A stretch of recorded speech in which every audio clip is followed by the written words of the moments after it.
그 역대 감독 근데 그 감독 대행이 작년까지 80명 있었어요. 80건이 네. 있었거든요. 감독 대행이 이제 선임된 그러니까 게. 시즌 중에 혹은 중간에 이제 감독 대행이라는 이름으로 선임이 됐던 예, 그렇죠. 케이스가 80건이 예, 있었다. 그 연감에 다 나와 있습니다. 예. 그냥 KBO 연감에 나와 있는데 80번 예. 있는 상황이에요. 80번 있는데 거기에서 이제 44번은 이제 그게 그냥 잠시 그러니까 유고 상황, 그러니까 감독이 건강상 이유나 기타 여러 가지 사유로 이제 그런 경우가 있었고 그냥 그 이승엽 감독이나 홍인 감독처럼 뭐 자진 사퇴나 경질돼서 잔여 시즌을 맞는 경우는 이제 36번이 있었어요. 그래요? 네네. 여기 적혀 있는 건 반대인데. 아 그럼 반대인가? 예. 어. 그 건강상의 이유나 그게 뭐 36번인가? 네, 기타 사정을 예, 했던 게 그러면 36번. 그러면 이제 그게 맞을 거예요. 단장님이 적어준 거잖아요. 예, 제가 이거 안 보여갖고 예. 반대로 그러는데, 그러니까 44번 중에서 그 실제 감독으로 승격한 경우는 16번이 있는 거예요. 44번 중에. 예. 이제 그런 경우가 있는데 그걸 제가 한번 분석을 해봤죠. 그러니까 네. 44번 중에 16번이면 그 확률로 뛰면 36.4%거든요. 거의 40%네요. 그럼 이게 적은 확률은 아니잖아요. 그렇네요. 예. 그래서 적은 확률은 아닌데 그 16번의 사례를 제가 이렇게 표로 준비했습니다. 네. 보도록 네, 하겠습니다. 저 표인데요. 예. 일단은 쭉 보면은 가장 이른 시점이 롯데 1983년 강병철 감독 대행이네요. 그렇죠. 예. 이때 이제 박영길 감독이었는데 네. 원래는 이제 시즌 도중에 강병철 감독으로 감독 대행으로 이게 교체가 돼서 잔여 시즌을 이제 21승 29패로 해서 4할 2푼으로 마쳤습니다. 근데 그 다음에 이제 84년에 롯데가 우승했죠. 오. 네, 그러니까 지금 노란색은 제가 이거는 5할이 넘은. 아니 2000년대. 아, 노란색. 네, 네. 2000년대. 그래도 90년대 80년대 너무 옛날이라서 네네. 2000년대를 제가 노란색으로 표시했고 주황색은 우측의 주황색은 5할 승률. 5할 승률 달성했던 네, 네. 대행들. 네, 네. 예. 그러니까 그게 다 합치면은 그러니까 승률은 4할 오픈 1이에요. 4할 오픈 1인데 평균이. 네, 그렇죠. 네. 그러니까 감독이 된. 이게 KBO 리그 역대 감독 대행 성적이 아니고 감독으로 승격한 역대 감독 대행의 성적입니다. 그러니까 감독 대행이 감독직을 맡은 이후부터 그해 했었던 성적이 평균이 4할 오픈 1이다.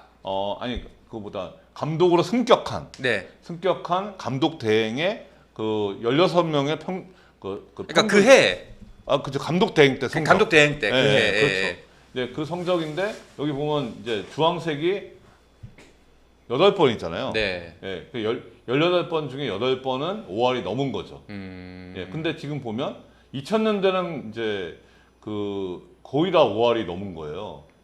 그렇네요. 예, 네. 지금 서정환 감독만 5할이 안 된 거잖아요. 네. 예, 다른 분들은 지금 5할이 넘고 그 다음에 이제 다음에 정식 감독이 된 케이스입니다. 그러니까 결국 현재 감독이 유고 상황이 되고 이제 네. 뭐 이제 경질이 되던 자진 사퇴를 했던지 간에 부재 상황이 됐었을 때 감독 대행이 와서 감독직을 이어받는 기준점이 5할 승률이다라고도 볼 수 있는 거네요. 그런 얘기를 많이 하는데, 네. 근데 저는 그게 실제로 5할 승률이라고 딱 정하지는 않아요. 못 박지는 않거든요.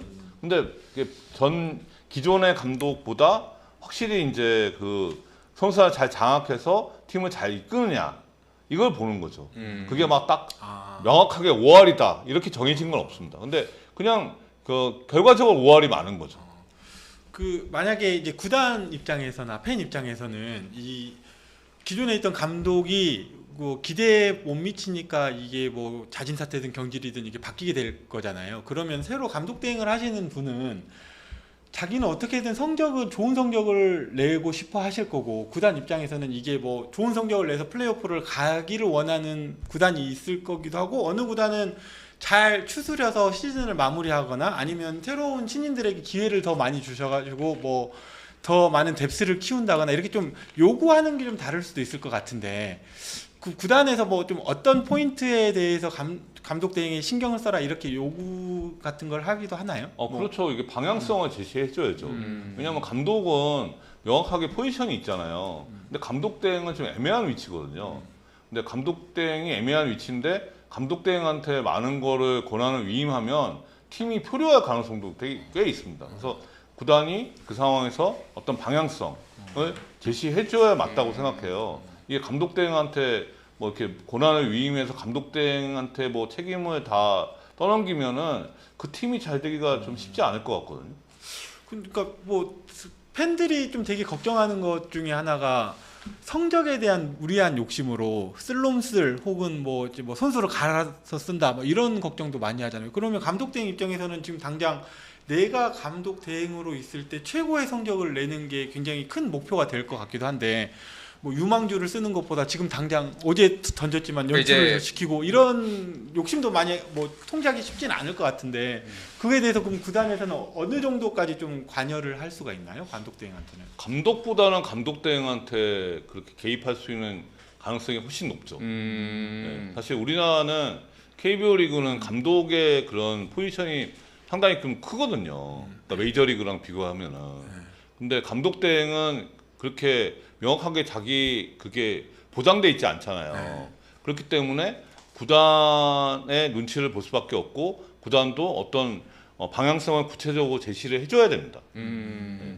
무간도님께서 질문 하나 주셨는데 류단장님께 질문이 있습니다. 감독 대행이든 정식 감독이든 단장이 감독 후보자 인터뷰할 때 후보자들한테 어떤 주제로 PT 준비해와서 발표하는 식으로 하는지 아니면 단장엔 프런트랑 후보자랑 면접식으로 질의응답을 하나요? 후자죠, 후자. 이 PT는 아니고 네. 이건 뭐 감독이 감독 후보가 뭐 구단을 대상으로 이렇게 PT하는 경우는 전 들어본 적이 없는 것 같고 이제 면접하는 거, 인터뷰하는 거죠. 네. 인터뷰 이렇게 물어보잖아요. 네. 네, 이렇게 물어보면 뭐 어떤 질문이 꼭 나오는 질문들 뭐 어떤 게 있을까요?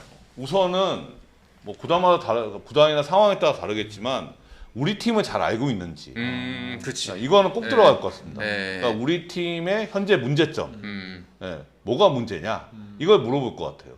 거의 공통 질문일 것 같아요. 그러니까 이게 지금 감독을 바꾸는 경우잖아요. 그러면 이 팀이 잘 되고 있는 상황은 아닐 거 아니에요. 팀이 뭐가 문제가 있어서 감독을 새로 선임하는 그런 과정이기 때문에 그 감독 후보자한테 우리 팀의 문제점이 뭐냐, 네. 그 당신이면 이 문제점을 어떻게 해결하겠냐, 이거는 거의 들어갈 것 같습니다. 그리고 CWP님도 질문 하나 남기셨는데 감독 대한 감독? 그 영경혁 김태형 감독이 오래 할 수 있는 이유는? 저분들은 네. 지금 커리어가 있잖아요. 네. 커리어가 그러니까 이게 지금 사실 초보 감독 같은 경우는 거의 이제 10명이면 거의 10명에 가깝게 이 수업료는 낸다고 봐야 돼요. 이게 지금 시행착오는 겪을 수밖에 없거든요. 그렇죠. 이게 사실 뭐 야구 선수가 아무리 뭐 메이저리그에서 잘했다고 해도 코치 역할 다르고 감독 역할은 더 다르거든요. 근데 지금 이제 저분들은 이제 감독 경험이 많잖아요. 그러니까 여러 가지 경험이 있고 저분들의 공통점은 지난번에도 얘기했지만 타구단에서 이미 감독으로서 인정을 받은 분들. 그렇기 때문에 새로운 팀에 가서도 본인이 이제 이 팀을 어떻게 꾸려 나갈지에 대한 이게 조금 노하우나 이런 게 조금 빨리 할 수 있는 거죠. 예. 요거는 정말 하잘것없는 질문인데 이제 감독이 물러나고 감독 대행이 뭐 수석 코치가 되든 누가 되든 올 거 아니에요. 그러면은 연봉은 그대로 받나요? 네. 뭐 전혀 추가 뭐 없어요? 판공비만 달라요. 판공비만? 네. 그 저도 갑자기 또 질문거리가 하나 생겼는데요. 우리 그 롯데 성민규 전 단장이 단장으로 되고 나서 감독 인터뷰를 할 때 자기가 꼭 하는 질문이 뭐 팬들의 사랑을 많이 받는 슈퍼스타가 뭐 1루까지 뭐 땅볼을 치고 1루까지 되게 설렁설렁 주루 플레이를 했을 때 불러서 어떤 얘기를 해주겠냐, 아니면 교체를 당장 하겠느냐, 아니면 뭐 끝나고 나서 얘기를 하겠느냐, 뭐 이런 질문을 뭐 감독 후보자에게 면접으로 질문을 했다고 해요. 그거에 대해서 혹시 그러면 뭐 어떤 좀 단장님 생각하셨을 때 모범 답안은 뭐가 있을까요? 그게 일종의 인기 많은 프랜차이즈 스타와 감독과의 기싸움을 어떻게 조절할 수 있느냐, 이걸 물어보는 게 아마 핵심인 것 같은데 어떻게 대답을 해야 이게 좀 모범 답안처럼 나올 수 있을까요? 저는 그거는 우선은 그 더가웃에서 선수를 바로 지적하는 건 저는 아닌 것 같아요. 음. 네, 그러니까 그 경기 끝나고 이제 그 선수한테 지적을 하는 게 맞고, 그리고 보통 이제 이런 얘기를 하거든요. 그 수비 실책을 해요. 그 수비 실책하는 야수를 교체하는 거에 대해서는 좀 부정적인 시각이 많습니다. 그 선수를 이렇게 좀 쪽을 주는 거잖아요. 시쳇말로. 그러니까 그냥 이닝이 바뀌면서 교체를 해야 된다라는 의견들이 더 많아요.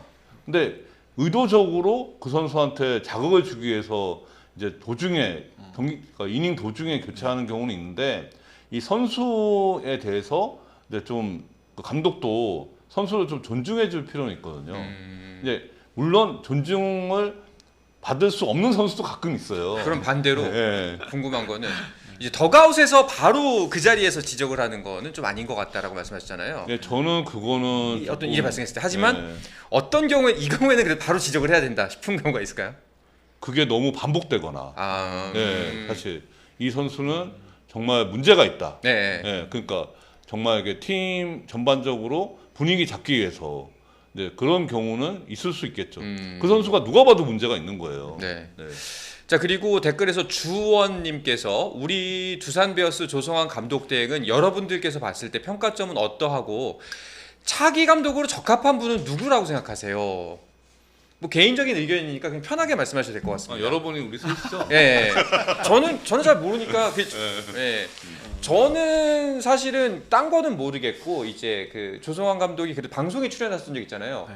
방송가의 평가는 굉장히 좋았습니다. 아, 네. 예, 정말 준비를 열심히 하고 네. 굉장히 성실한 분이다. 맞습니다. 예, 그래서 그 뭐 작가, PD 이런 분들의 평가는 굉장히 좋았다. 한 그 정도만 알고 있어요, 사실. 네, 제가 뭐 감히 이 뭐 야구적인 관점에서 뭐 이랬다 저랬다 평가하기에는 맞지 않는 분이시고요. 대신에 이제 방송을 같이 해본 입장으로서 굉장히 좀 준비를 많이 하시고 성실하시고 좀 뭐랄까 학구열이 되게 많으신 분인 것 같아요. 그리고 그거에 대해서 뭐 말씀하시는 거나 뭐 이런 것들이 되게 센스가 있어요. 그리고 제가 알기로는 많은 주변 사람들을 따르게 하는 사람이었던 것 같아요. 그리고 제가 선수들한테 듣기에도 우리 조성환 감독 대행을 선수들이 되게 많이 잘 따른다고 알고 있거든요. 그러니까 뭐 그래서 이분이 뭐 야구관이 어떻고 이거는 제가 평가할 수는 없지만 리더의 자질은 꽤 좀 있어 좋은 보인다.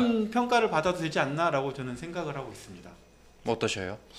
사실 저는 이거 조성환 감독 등을 직접적으로 대면해 본 적은 없는데 접점이 없었기 때문에, 근데 저는 선수 때부터 평이나 코치의 평은 되게 좋았다고 생각하거든요.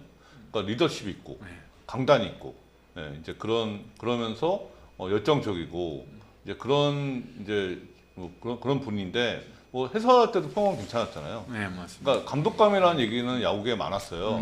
많았는데 현재 사실 이제 지금까지의 조성환 감독 대행이 두산에서 그러니까 이제 감독 대행을 보여준 점수는 그렇게 높게 보이지는 않는 거죠. 아직까지. 예, 시행착오 이런 느낌이 좀 드는 거예요.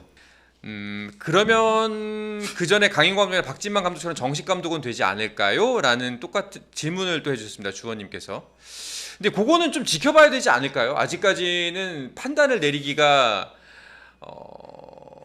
케이스가 좀 적지 않나. 그리고 지금까지의 성적만으로 본다면은 만족하기에는 좀 이르지 않나라는 것도 솔직하지 않나요? 그게 좀 솔직한 성적이지 않을까요? 그렇죠. 지금은 6월 2일 이후로 이제 그 감독 대행을 맡은 이후로 13승 17패였어요. 네. 4할 3푼 3리. 근데 공교롭게도 이 기간에 LG가 13승 16패, 4할 4푼 8리. 그러니까 얼마 차이는 안 나요.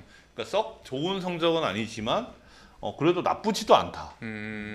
사실 그 한 1, 2주 전만 해도 좀 4할 좀 전후였잖아요. 네네네. 그러니까 이승엽 감독보다 더 성적이 안 좋았거든요. 초반에 그랬죠. 네, 특히. 그렇죠. 예. 예, 근데 지금 최근에 좀 올라가고 있는 페이스니까 좀 더 봐야 될 것 같습니다. 자, 그리고 유승환님께서 롯데는 내년에 우승할 수 있을까요? 올해 어떻게든 해봅시다. 올해 좋은 이거 쉽지 않을 것 같아요. 올해처럼 잘 나오는 거 쉽지 않을 것 같아요. 예. 그 구단 입장이라면, 제가 이제 롯데 입장이라고 하면요. 네. 이제 지금 사실 많은 분들이 롯데를 불안하게 보잖아요. 아무래도 이렇게 투수력이 불안해 보이니까, 그러니까 각종 지표가 투수 지표는 거의 바닥이고 타격 지표는 상위권이에요. 네. 그러니까 이런 팀은 이게 불안하게 보일 수밖에 없는데 진짜 올해는 사실 롯데가 톱니바퀴가 잘 맞아떨어지고 있어요. 여러모로. 그러니까 누가 그러니까 부진하거나 부상당하면 또 2군에서 누가 올라오고 간보아 같은 경우도 진짜 시즌 도중에 이렇게 온 그 대체 외국인 선수인데 상당히 좋잖아요. 네. 그러니까 그리고 막 박수용이 떨어지는 상황에서 이민석이 잘하고 뭐 홍민기가 나오고 뭐 이런 게 다 지금 맞아떨어지고 있는 상황인데 그러면 사실 제가 이제 구단 입장이라고 하면은 지금 사실 이게 어느 정도는 더 조금 배팅을 해볼 수도 있다. 걸어볼 만한 시즌이다. 예, 그러니까 이게 그러니까 푸유절 완전체 같은 느낌은 아니지만 네. 그래도 괜찮은 느낌이에요. 그러니까 특장점이 명확한 팀. 예, 그러니까 네. 이게 그렇죠. 그러니까 오히려 트레이드나 보강하기 하는 포인트가 명확하잖아요. 그러니까 이게 예. 이것도 뭐 사족이면 사족이고 좀 다른 얘기긴 한데 예전에 지금 그 체육회장 하고 있는 유승민 네. 예, 체육협회장 이 그 베이징 올림픽 때 금메달이었죠. 2008년도. 아 2008년도죠. 2008년도 맞죠? 2004년도였나? 2008년. 2008년 맞죠. 2004년. 그때 이제 그 굉장히 강력한 아시는 분 아시겠지만 중국의 랭킹 1위가 있었습니다. 왕하오였나? 왕하오. 네, 왕하오라는 선수가 있었는데 이 선수가 우리가 시체말로 말하는 꽉 찬 오각형이었어요. 공격, 수비 모든 게 완벽한. 그래서 절대 이길 수 없다. 근데 유승민 당시 선수가 유일하게 앞섰던 게 공격력이었어요. 스매시. 예. 그래서 그 감독 코치랑 회의를 했대요. 우리가 올림픽에서 금메달 뛰기 위해서 어떻게 해야 되냐. 근데 이 오각형을 채우기 위해서는 지금 아무리 노력해도 올림픽 때까지 이거 채울 수 없다. 그게 왕하오로 따라잡을 수 없다. 그래서 어떤 전략을 짰냐면은 그나마 조금 난 공격력을 이만큼 키우는 걸로. 예. 그 원툴로 가가지고 결국 왕하로 잡고 금메달을 땄다더라 라는 이야기가 있습니다. 예, 롯데도 이 지점에서 보여주는 좀 시사점이 있지 않을까. 어설프게 괜히 투수력 뭐 불펜 한다고 하지 말고 예, 어떻게든 하는 게 낫지 않을까. 네. 자 그리고 또 질문들이 몇 가지 더 왔는데요. 김지아님께서 이번 주는 왜 4경기인가요? 그게 그 KBO에서 3회 배수로 3경기씩 이제 경기를 끊으려고 하는데 개막전 때 2경기를 치러가지고 똑같은 개막전 그 대진 그대로 4경기를 추가해서 6경기를 맞추려고 하는 거였습니다. 그리고 이종현님께서 류성규 단장님께서는 단장 사퇴하시고 나서 다른 구단에서 오퍼가 온 적이 있나요? 아니 정식으로 온 적은 없는데 네. 올 뻔했죠. 아 뭐야 올 뻔한 것도 뭐야? 아니 그러니까 그런 좀뭐 검토를 했다는 얘기는 들었어요. 네. 아니, 왠지 눈빛을 보니까 네. 나한테 말할 것 같은데. 아니야. 그게 다예요. 네. 네, 알겠습니다. 자 그리고 백정민님께서 SSG는 앤더슨 이닝을 외국인 치고는 이닝을 못 먹어주는데 내년에 재결할까요? 근데 앤더슨이 너무 구위가 좋지 않나? 앤더슨은 어떻게 교체하겠어요? 그러니까요. 거기는 쉽지 네. 않아. 예. 지금 폰세 다음에 9인데요. 네. 지금 보면. 자 그리고 키움 내년 시즌 감독 제안 누구라 된다면 선수 질문이 내년 시즌의 감독 대행이 누구라도 된다면 선수 구성이 있어서 안우진이 잘 될 거라고 보기 어렵지만 무슨 말 CWP님 죄송한데 혹시 질문을 다시 정리해서 올려주시면 다시 읽어드리도록 하겠습니다. 제가 이해력이 딸려서 그런지 잘 모르겠습니다. 뼈치킨 맛있다. 스토브리그 백승수 단장 모델이 류성규 단장님에게 트루인가요? 아 그건 아니죠. 아니에요? 네. 확실해요? 네 아니에요. 네. 촬영 때 사무실은 네? 같이 쓰셨죠? 그게 이제 그 사무실이 외야였어요. 네. 그러니까 저희 사무실이 아니고. 그러면은 실제 구단 사무실을 빌려서 쓴 건 아니에요? 그건 아니고. 아. 네, 외야가 저는- 촬영장이고. 저는 그렇게 알고 그러니까 있어요. 구단 사무실도 저기 탐방 그러니까 했죠 하긴. 뭐 촬영도 하긴 했는데 그 주 무대는 그 외야였던 걸로 알고 있거든요. 음. 네. 스포츠 플러스 한정의 문